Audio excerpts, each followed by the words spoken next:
Friends, welcome to my YouTube channel AKM Classes. Today we are going to discuss a very important topic, qualification pack for trainers. जैसे कि आप जानते हैं कि qualification pack हर job role के लिए अलग होता है।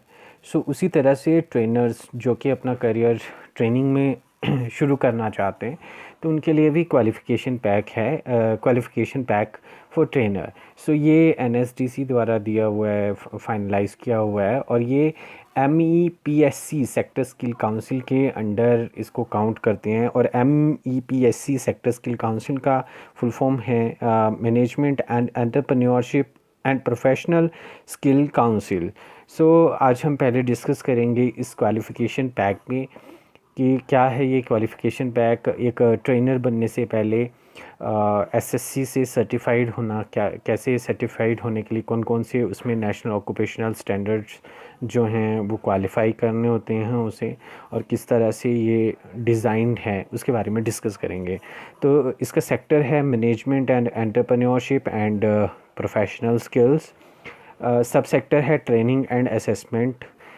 ऑक्यूपेशन है ट्रेनिंग डिलीवरी। जब हम ट्रेनिंग देते तो हमें कौन कौन सी चीज़ों का, हमें किस तरह की मैथडोलॉजी का यूज़ करना है उसके बारे में। रेफरेंस आईडी या बोल सकते हैं कि कोड बोल सकते हैं, जॉब रोल कोड बोल सकते हैं, MEP/Q2601।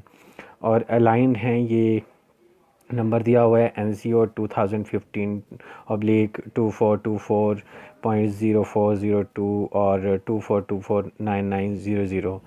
जॉब डिस्क्रिप्शन है कि trainer trains the learner on the occupational standard, कि जो ट्रेनर है वो ट्रेन करेगा ट्रेनीज़ को, जो लर्नर्स हैं, जो उस पर्टिकुलर जॉब रोल के लिए national occupational standard qualification pack है उसके लिए। फॉर एग्ज़ाम्पल क्वालिफ़िकेशन पैक है रिटेल सेल्स एसोसिएट।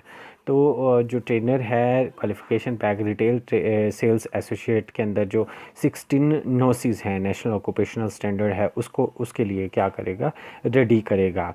वो उसके लिए प्लान तैयार करेगा, किस तरह से ट्रेनिंग मटेरियल चाहिए, किस तरह का लेसन प्लान है, उसको प्री सेट करेगा। Then competency based skill knowledge उसको प्रोवाइड करेगा।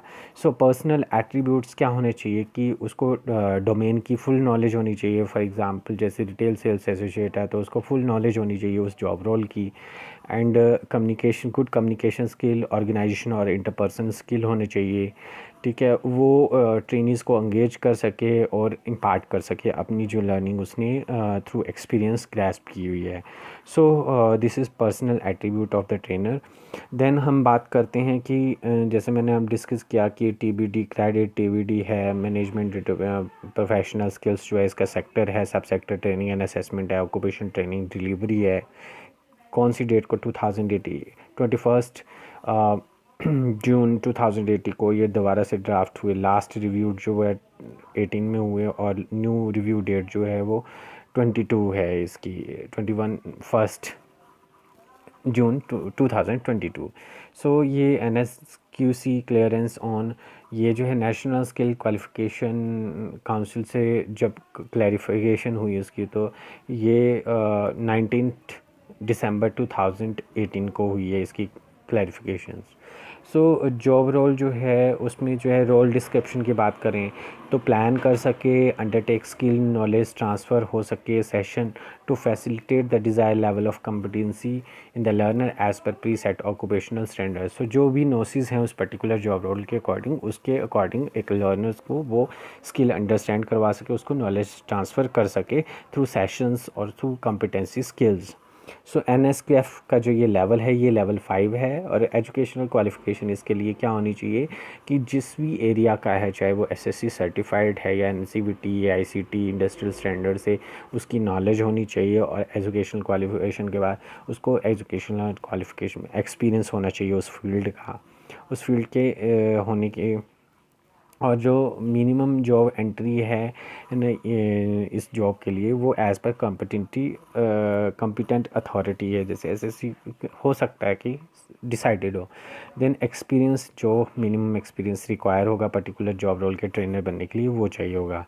सो जो एप्लीकेबल नेशनल ऑक्यूपेशनल स्टैंडर्ड्स हैं, तो टोटल 7 ऑक्यूपेशनल स्टैंडर्ड्स जो हैं इसमें हैं। जैसे फर्स्ट वन इज़ MEP/N2601 है, plan and organize for facilitation of a training program. Second है हमारे पास MEP/N2602, delivery competency based instructor led training session as per session plan.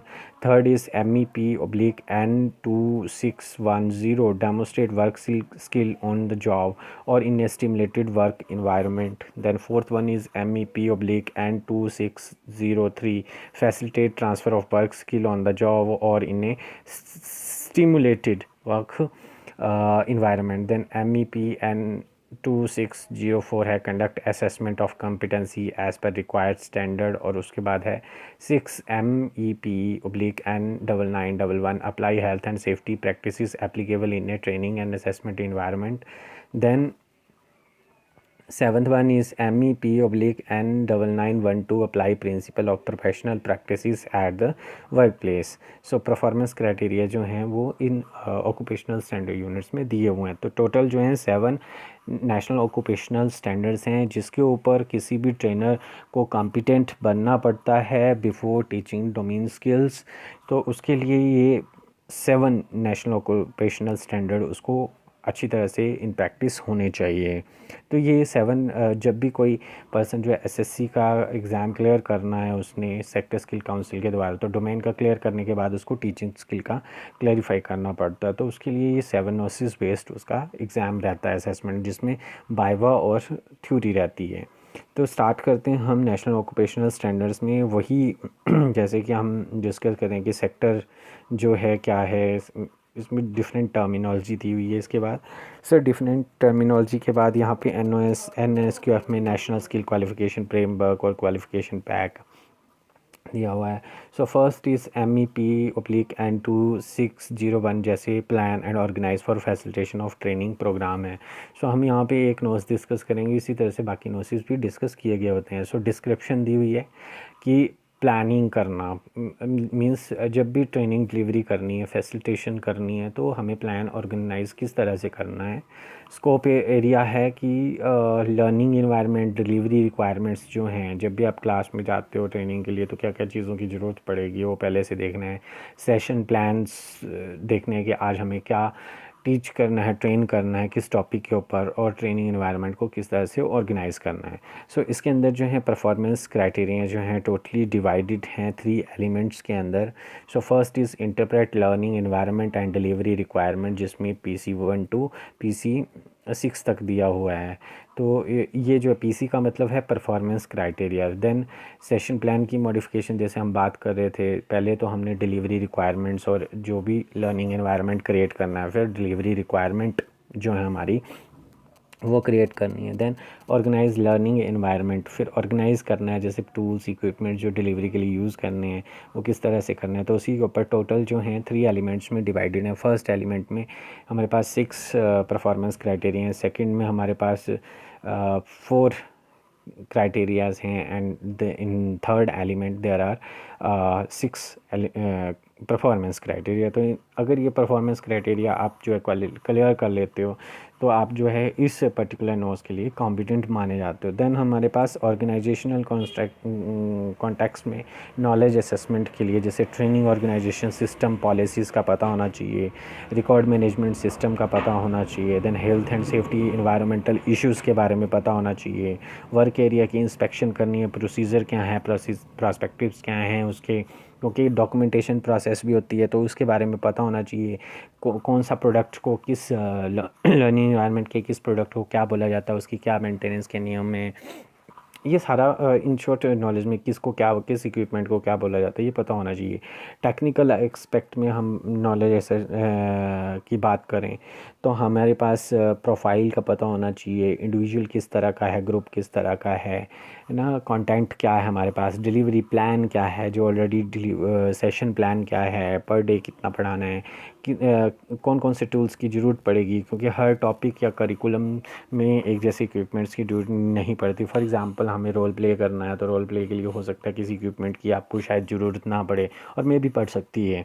या आप जब टीच कर रहे हो, जब आप स्टूडेंट्स को कोई म्यूचुअल डिस्कशन के लिए टॉपिक दे रहे हो तो हो सकता है कि आपको कोई जो ना, आपको सिर्फ एक टॉपिक की ज़रूरत है, किस तरह से लर्नर रीड करेगा सेशन प्लान्स वगैरह को, ये चीज़ों की टेक्निकल नॉलेज पता होनी चाहिए। देन हमारे पास कोर और जेनरिक स्किल्स हैं। जेनरिक स्किल्स में हम जो भी डॉक्यूमेंटेशंस हैं या कम्युनिकेशन रिलेटेड स्किल्स हैं, जो लिसनिंग स्किल है, तो उसमें जो भी हमारे डॉक्यूमेंटेशन है, जो भी ट्रेनिंग रिलेटेड मटेरियल है, उसको अंडरस्टैंडिंग होनी चाहिए, हमें पता होना चाहिए कि कौन सा डिलीवरी मटेरियल किस तरह से हमने देना है। देन प्रोफेशनल में डिसीज़न मेकिंग में किस तरह, क्योंकि लर्नर्स का ग्रुप जो है बहुत डिफरेंट है, तो किस तरह का लर्नर रिक्वायरमेंट रहेगी, किस तरह से स्टूडेंट से किस तरह से ट्रीट करना है। देन अपने वर्क को क्या क्या, किस तरह से लेक्चर को स्टार्ट कर, जैसे प्लान ऑर्गेनाइज में किस तरह से लेक्चर को स्टार्ट करना है, किस तरह का मिड सेशन होगा और क्लोज़ कैसे करना है। देन कस्टमर सेंट्रिसिटी में हम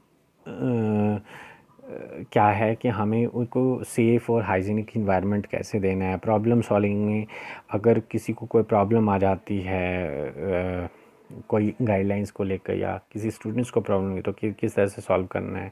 एनालिटिकल स्किल्स में वही चीज़ है कि जो भी लर्निंग इन्वायरमेंट और मटेरियल्स है उसको अच्छे से हमें as per learner requirement analyse करना है कि क्या ये अप्रोप्रिएट है या नहीं है। ये क्रिटिकल थिंकिंग की बात करें तो जो भी पार्ट हैं लर्नर या कुछ चीज़ें जो ऑन द स्पॉट हमें अरेंज करने पड़ जाती हैं। फॉर एग्ज़ाम्पल अगर कोई पर्सन जो है हमें किसी प्रोडक्ट्स के बारे में बताना है तो वो प्रोडक्ट आपके पास अवेलेबल है, या समटाइम मोबाइल की डेमोस्ट्रेशन देनी है मोबाइल प्रोडक्ट के ऊपर, तो वो मोबाइल जो है स्टूडेंट्स का यूज़ करके कर सकते हैं। So this is all about the first notes. इस तरह से टोटल जो हमारे पास है, जैसे कि आप देख रहे हैं कि टोटल हमारे पास कितने नोट्स हैं, टोटल 7 नोट्स हैं इस ट्रेनर। तो हर ट्रेनर्स को ये जो परफॉर्मेंस क्राइटेरिया के बेस्ड क्वेश्चन पूछे जाते हैं, थ्योरी और वाइवा बेस्ड, जिसमें उसको कॉम्पिटिट बनना है। अगर एक दो तरह के एग्ज़ाम था, अगर ये फ्रेश कैंडिडेट है तो वो क्या है, उसके लिए 80% से कम, बट 500 की ट्रेनिंग जो ऑलरेडी डोमेन्स की कर रहा है तो उसको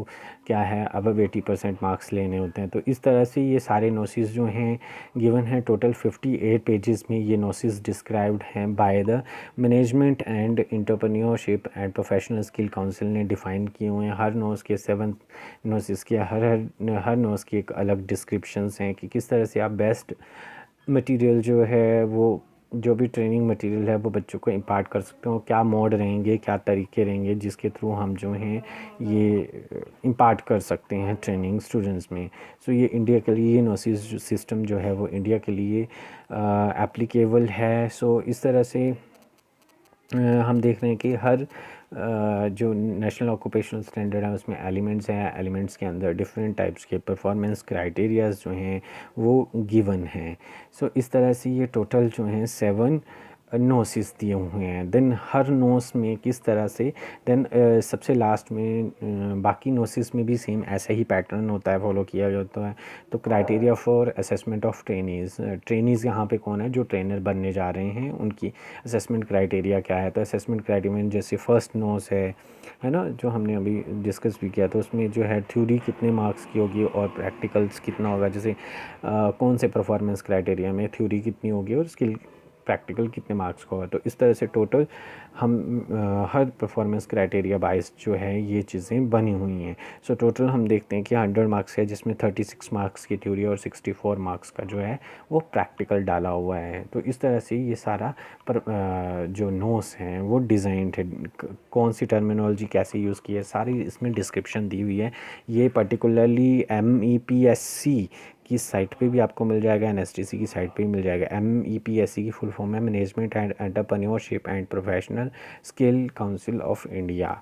so this is all about the notes of जो हमने डिस्कस करा कि किस तरह से परफॉर्मेंस क्राइटेरिया, क्या परफॉर्मेंस क्राइटेरिया, तो डिटेल में डिस्कस करना इज़ नॉट मतलब इतना पॉसिबल नहीं था, नहीं तो हमने एक डिस्कस किया। तो इस तरह से ये टोटल 7 नोसिस के ऊपर बेस्ड है ये ट्रेनर का जो क्वालिफ़िकेशन पैक है जो ट्रेनिंग डिलीवरी के लिए काम आता है। तो कोई भी एज ए फ्रेश ट्रेनर या ट्रेनर इसको इन नोसिस के ऊपर नेशनल ऑक्यूपेशनल स्टैंडर्ड पे खरा उतरना है, तब भी वो एक सक्सेसफुल ट्रेनर और इफेक्टिव ट्रेनर बन सकता है और अपनी बातों को दूसरों के सामने रख सकता है। So this is all about the qualification pack for trainer.